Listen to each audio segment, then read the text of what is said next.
Guys, আজ মন চাইলো ব্রেড, ডিম দিয়ে আমার সাথে দুধ দিয়ে ব্রেড ভাজি খাবো। সেজন্য এই যে ডিমের সাথে দুধ চিনি মিক্স করে ব্রেড চতুর্থী লাগিয়ে এইটুকুন কিছুমতিকরভাবে ভাজা হচ্ছে। আসলে এরকম সন্ধ্যার নাস্তায় যদি খায় না ভালো লাগে বলুন, এই শীতের সিজনে। তো খুবই টেস্টি হয়েছিল, ইয়ামি হয়েছিল, সবাই খুব মজা করে খেয়েছিলাম। তো আপনারাও এরকম খাবেন, দেখবেন, রিয়েলি রিয়েলি খুবই টেস্টি হয়।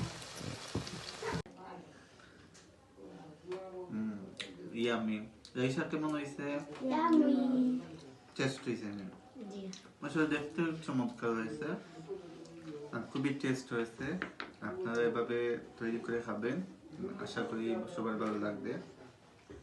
সন্ধ্যাবেলা এরকম নাস্তা হতে বেশ ভালো লাগে, চার সাথে এই গরম গরম ব্রেড। তো ভালো থাকবেন আর আমার আইডিটা ফলো দিয়ে রাখবেন। ধন্যবাদ।